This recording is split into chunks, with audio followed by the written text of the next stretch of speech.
Hey, name is Mike Mancero. I'm your partner. You're new to homicide, right? It's not all glamour, let me tell you. Some days you're gonna wish you'd never seen this place. But on other days, when you've just taken some killer off the street and put him behind bars, makes it all seem worthwhile. Anyways, glad to have you on board. Hang on a sec. Inspector Mancero. Right away. They just pulled a body out of the bay at Pier 91. I can't come with you because I gotta testify in court in an hour, and if I don't show this time, Judge Murno is gonna throw the book at me. Looks like you just got your first case. Pier 91's over at India Basin. Take a look at your map. Well, let's go. Get on it. Hey, good luck.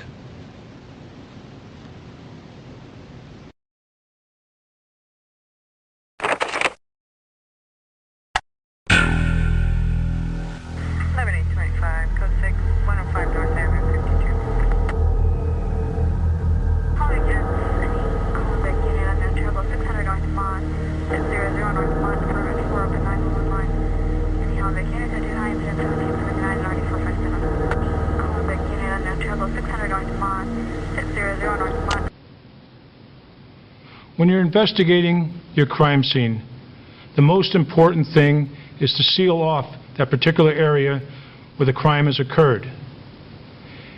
It's imperative to keep to an absolute minimum the number of people that are allowed into the crime scene area. You should then photograph, collect your physical evidence. And while you're in that crime scene area, remember, mentally try to recreate what could have occurred between your victim and your suspect.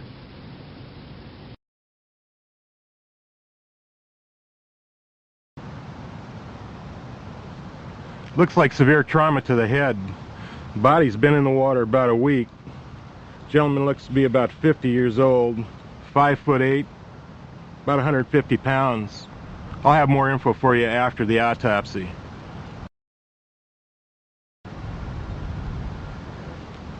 I'll send you the autopsy report later.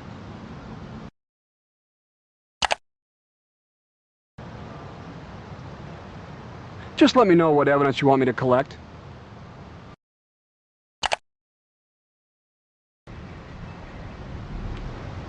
I've taken the usual shots.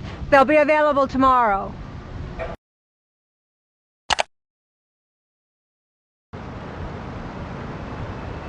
This morning this guy was fishing and discovered the body.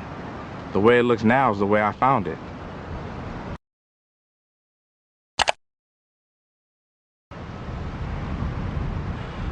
I was fishing this morning around 7 o'clock and I noticed something floating in the water. I looked closely and saw him. That's when I called the police. That's all I know, officer.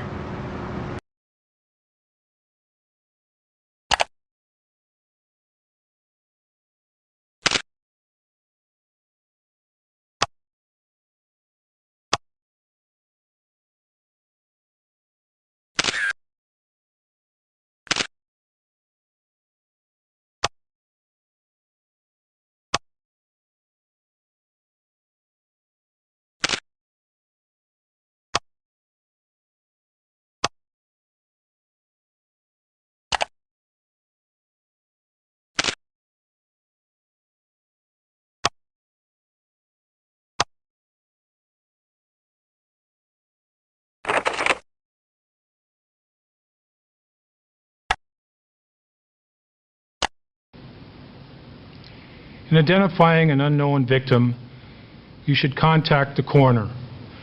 The coroner can provide you with a physical description of your victim. With that description provided by the coroner, you then can check all missing person reports, keying in on certain aspects: sex, height, weight, marks, scars, deformities, any tattoos, and also on the victim's clothing. During this time, you should also submit the victim's fingerprints to the fingerprint computer file.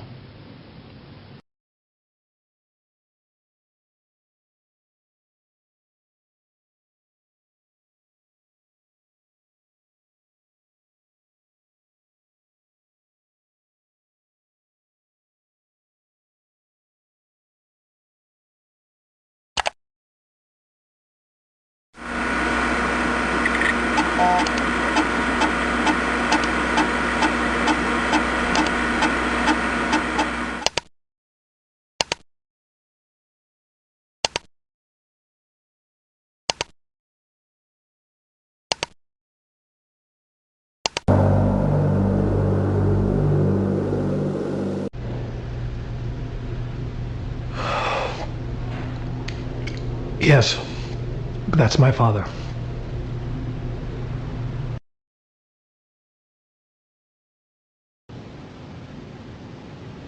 They threw the poor sucker in alive. Well, let's get going. First thing we do is talk to the son. Name is Earl Rice, right? Come on.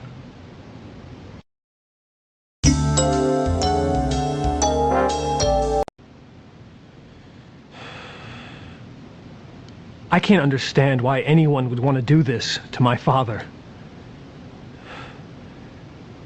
This is a total shock to the family. And my dad was a great guy. I mean, the kind of guy that everybody liked. He's a hard worker, too. He worked for Pacific Power as a line supervisor. That's how I found out he was missing. His boss called me. He said that Dad left the office at the regular time on Monday, November 8th. And that was the last time anybody saw him. Last time I saw him was the Friday before, at his place, the Luxor Tower Apartments on Mississippi. They're sure gonna miss him down at the City Club. I don't know. It's just so crazy to think he's gone.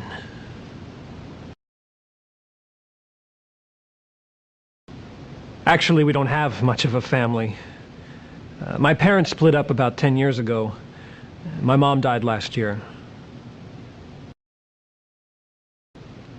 I have a sister named Lisa, but I'm not very close to her. My dad tried with her, but she was always really hostile towards him. She's a difficult person to deal with.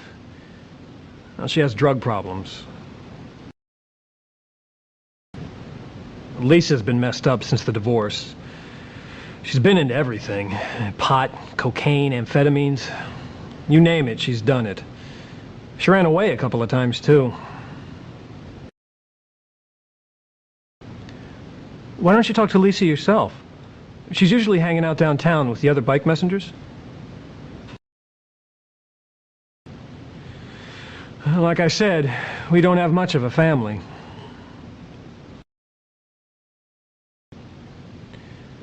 That's all I have to say about that. Yeah, he worked for Pacific Power for 17 years. Never had any trouble. Just one run-in with a guy named Mickey Lamar. He was a flake, so Dad fired him. Lamar got pissed and... You know, he threatened to kill my father. Dad never took him seriously.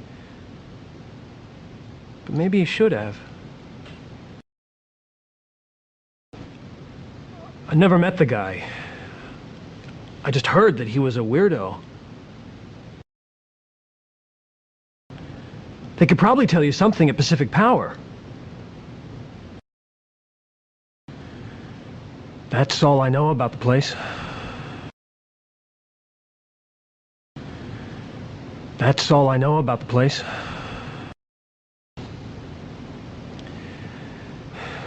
What was I doing that night? I was out celebrating while my father was being murdered.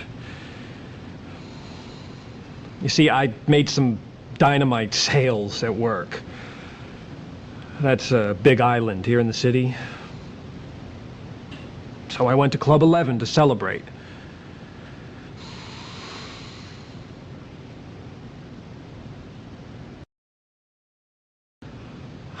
I got to Club 11 around 7 or so. I stayed till after 10.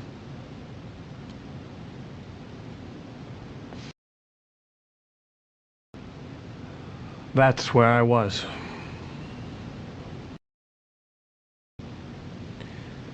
That's all I have to say about that. Oh, he loved that place. He'd go there maybe 3 or 4 times a week. Usually with Harry Redmont. A good friend of his from work.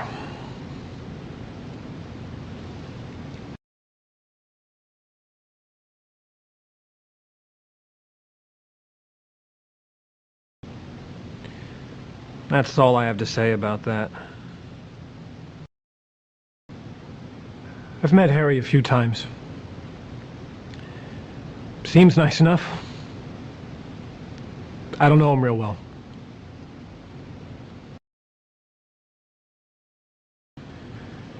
That's all I know about the place. You really ought to talk to Lisa.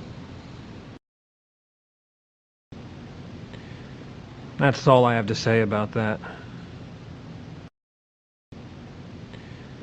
That's all I have to say about that. That's all I have to say about that.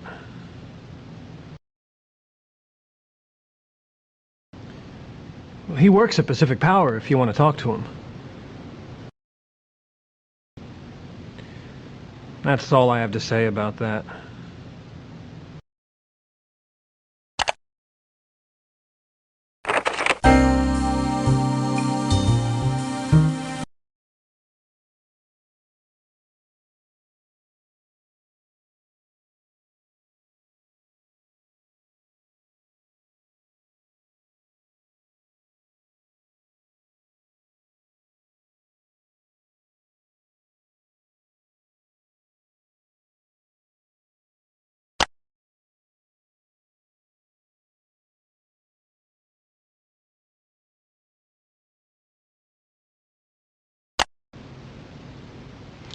When questioning witnesses, always remember the who, what, where, when, why, and how. You want to find out everything you can about your victim. Listen carefully and patiently. This is where you're going to be learning new clues to help you solve your investigation.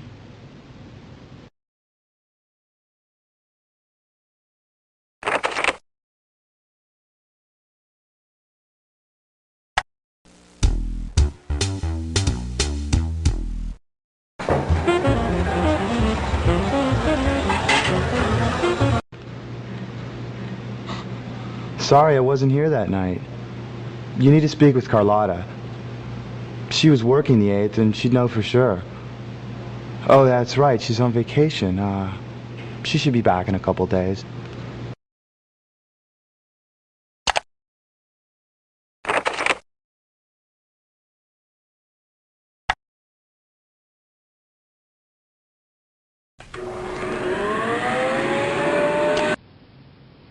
Your victim's home can provide invaluable clues in your investigation. I always personally like that calendar on the wall. Check out those appointment dates. That phone answering machine may have messages still left on it. You may want to go over to your victim's desk. Check out for financial records, the unopened mail. And don't be afraid to look in that wastebasket. You never know what you might find.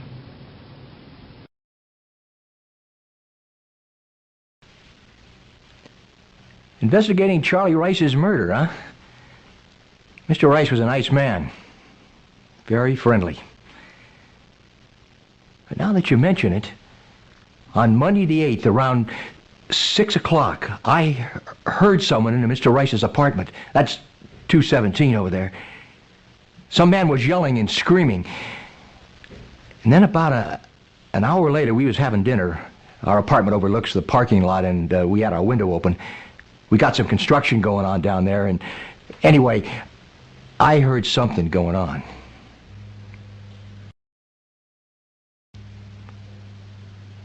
I didn't recognize the other man's voice, and I couldn't really hear what they were saying.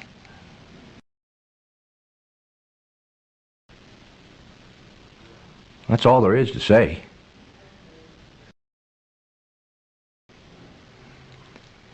We're building a parking addition. The day after I heard the argument, I noticed some concrete had been moved. There was also a hand truck missing. The construction company complained about it, but I told them, hey, you shouldn't have left it there.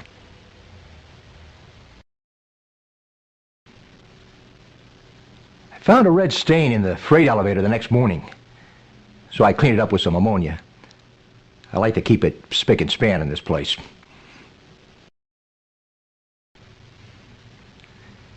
That's all I know about it.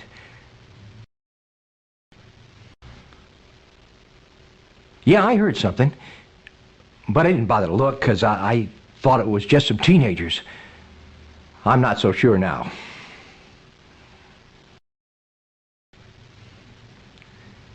That's all I know about it.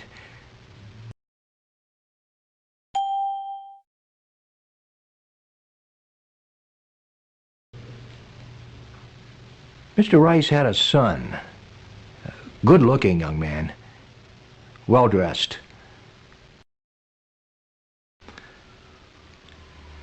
Mr. Rice's daughter, Lisa, has been up here to visit her father.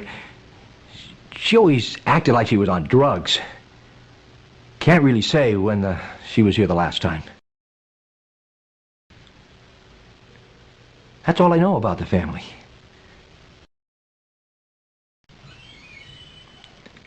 Last time I saw him was that Monday morning. He looked fine. Told me to have a nice day, like always. The next morning, I didn't see him.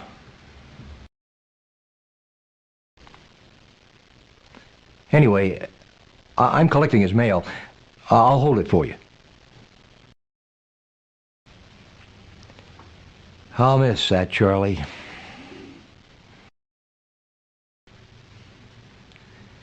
That's all I know about it.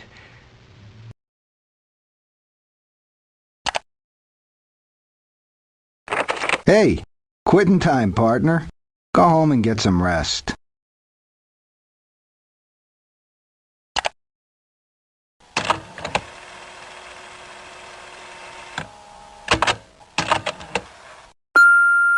You know those tests you wanted? They're done.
Charlie.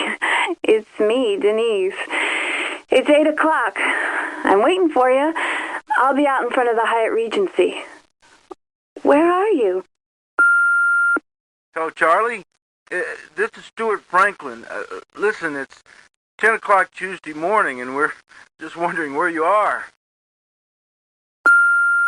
Oh, Charlie, baby. It's me, Sally. I miss you so much.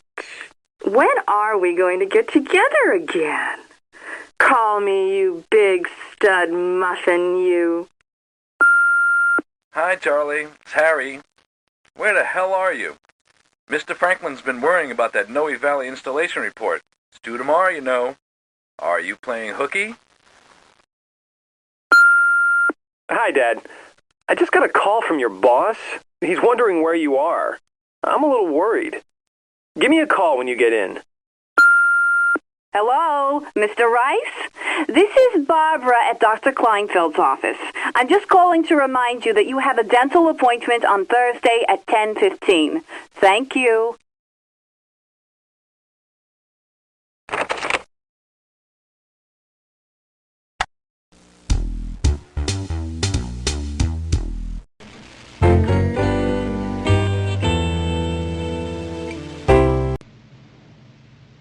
I figured one of you cops would come in here sooner or later asking about Charlie.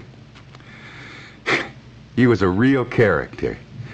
A very sociable guy and a good customer. Of course, Charlie did have a few enemies, but I didn't think any of them were murderers.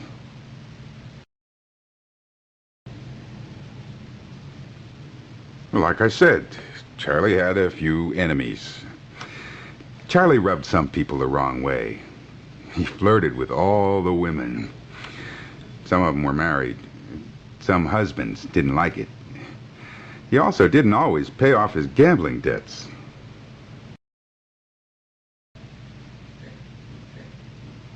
What do you want to know about? The gambling or the ladies?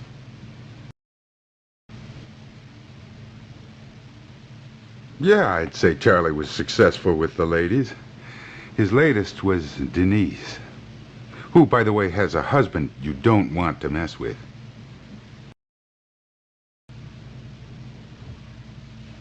Denise's husband's name is Dave. He works at the Selectra garage. But don't tell him I told you, or next time I bring my car in, he'll do a lousy job.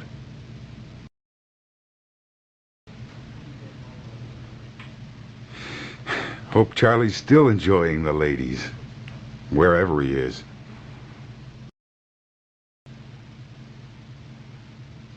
That's all I know. Tony Gourmier comes around once in a while. He might know something about Charlie and gambling. Of course, none of that gambling stuff ever happened in here. This is a respectable place. Best place to find Tony is at Presidio Racetrack. That's all. That's all I know. That's all I know.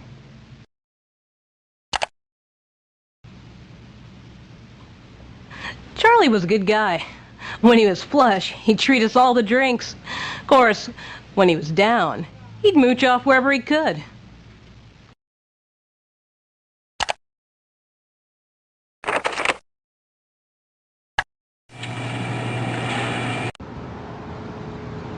I'm in shock.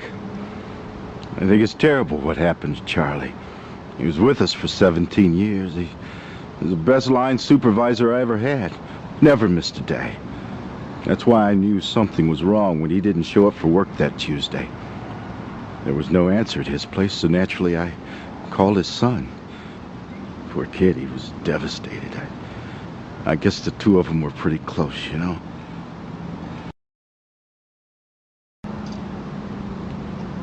Charlie had good relationships with his co-workers. We'll all miss him.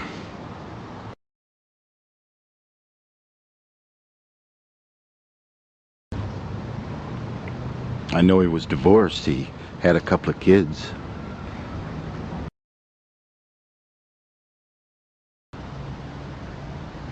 He never talked about personal stuff. Sorry, that's all I can say on that one. The last time I saw Charlie was quitting time on the 8th. He was joking about the hot date he had that night.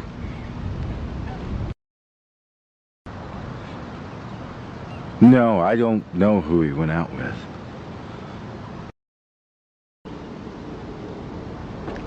Yeah, I heard about that. Look, Mickey is not a bad guy. He's just kind of weird, you know. I mean, I hear he lives with his mother. I mean, well, that would do it, right?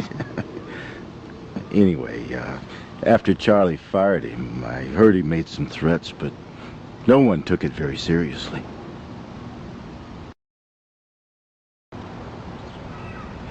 Do you want to talk to Mickey yourself? I've got his address right here. It's 1626 Congo Street.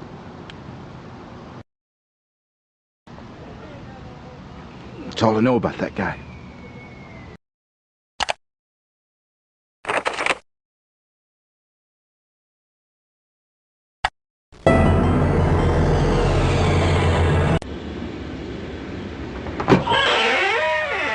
What do you want? I never heard of anyone named Charles Rice.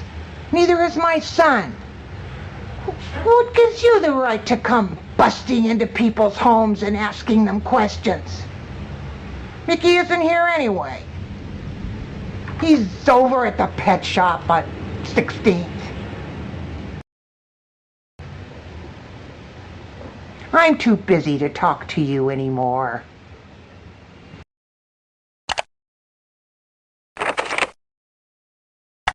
Hello, this is Sammy's Pet World, home of strange and exotic reptiles.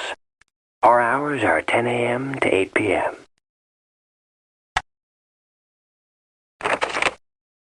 Day's over, pal. Let's go get a cold one.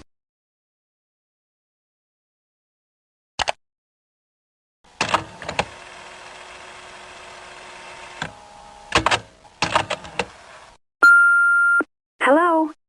No, Blanche, it's just the answering machine. My sister and I've lost Bernadette, our sweet cockatiel, and we were wondering if we should come in and fill out a missing bird report. Oh, there she is. Never mind.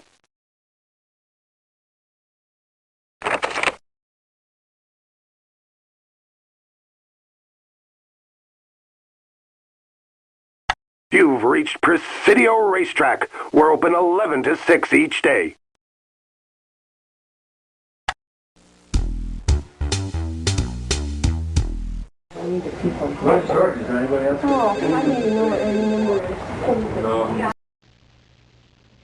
I never met Charles Rice, but I got a pretty good sense of Earl. He's a good salesman. Even though he hasn't sold anything yet, he's got lots of potential. I saw that the minute he came in here. Though I have to admit he's not 100% reliable. He came in late a few times, missed a couple of client meetings. If you want to know more personal stuff about Earl, you should talk to Pat Kim.